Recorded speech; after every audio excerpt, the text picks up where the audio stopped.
जय श्री कृष्ण मित्रों। सर्वप्रथम तो आप सर्वेने આજથી શરૂ થતા નવરાત્રિના પર્વની ખૂબ ખૂબ હાર્દિક શુભકામનાઓ।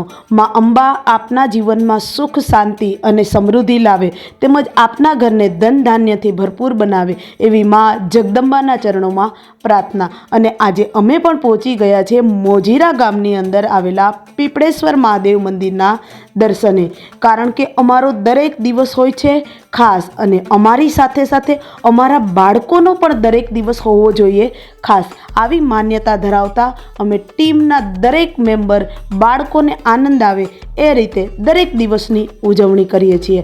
અને આજે બાળકોની અંદર ધાર્મિક મૂલ્યોનું પણ સિંચન થાય એવા હેતુથી અને આજે નવરાત્રિનો પ્રારંભ થયો છે એટલે અમે બાળકોને લઈને આવ્યા છે પીપળેશ્વર મહાદેવ મંદિરના દર્શને। બાળકો હોશે હોશે કરી રહ્યા છે મહાદેવના દર્શનો, અને સાથે સાથે ઘણા બાળકો તો મહાદેવના નંદીના કાનમાં કંઈક વાતો પણ કહી રહ્યા છે, અને એ લોકોનું એવું માનવું છે કે આપણે નંદીના કાનમાં જે વાત કહીએ ને એ સાચી પડી જાય। એટલે બાળકો કરી રહ્યા છે મહાદેવને પ્રાર્થના કે અમારી નવરાત્રિમાં વરસાદ ન આવે।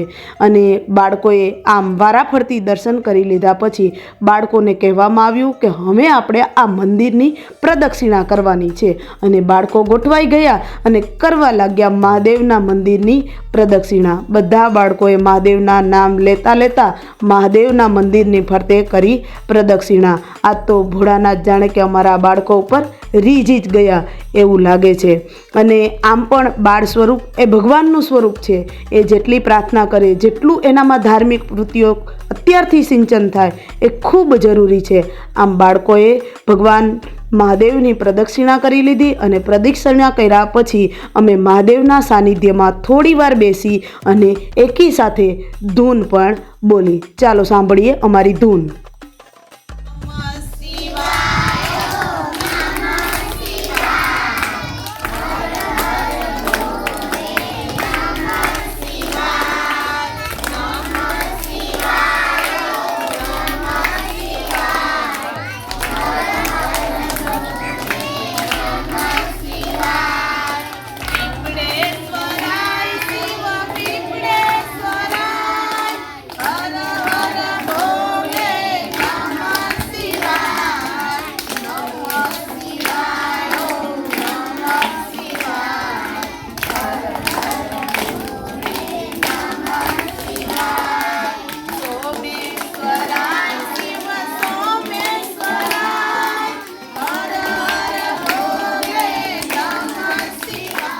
આ રીતે અમે મહાદેવના દર્શન કર્યા બાદ પહોંચી ગયા અમારા મોજીરા ગામની ગૌશાળાની મુલાકાતે।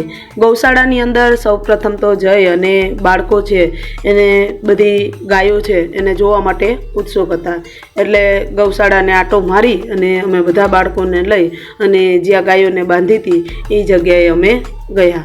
અને ખાસ વાત તો એ હતી કે આ ગાયો છે એ પણ બાળકોની ભાષા સમજતી હોય, કારણ કે આમાં ઘણા બાળકોની ગાયો છે એ ગૌશાળાએ હતી, તો બાળકો છે એ પોતાની ગાયોના નામ લઈ લઈ અને ગાયોને બોલાવતા હતા, અને ગાયો પણ એમની ભાષા સમજી જતી હોય એમ ગૌશાળાની અંદરથી બહાર નીકળી અને બાળકો પાસે આવતી હતી। આ રીતે હોશે હોશે બાળકોએ ગૌશાળાની મુલાકાત પણ લીધી। જો ઘણા બાળકો છે એ પોતાની ગાયોના નામ લઈ લે અને રાડ પાડી રહ્યા છે, અને ગાયો છે એનો સાથ સાંભળી અને આગળ પાછળ પણ આવી રહી છે।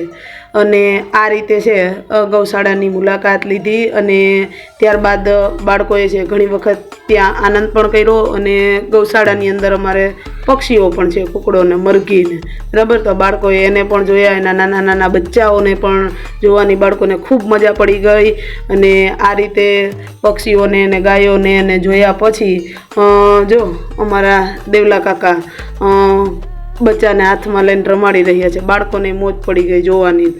આ રીતે અમે સુંદર રીતે ગૌશાળાની મુલાકાત લીધી। અને જો મિત્રો અમારો આ વિડીયો પસંદ આવ્યો હોય તો વિડીયોને લાઇક શેર અને સબસ્ક્રાઈબ અચૂકથી કરજો, કારણ કે આવી નાની મોટી યાદો છે એ અમે તમારા સુધી પહોંચાડતા રહીએ, અને સાથે સાથે તમારા અન્ય મિત્ર સુધી શેર પણ કરજો। ચાલો, કેવો લાગ્યો અમારો આજનો વિડીયો કોમેન્ટ કરી અને અચૂકથી અમને જણાવજો।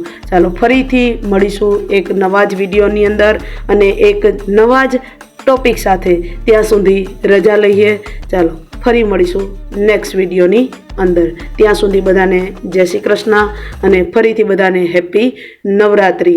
ચાલો હવે આજનો વિડીયો અહીં પૂરો કરીએ.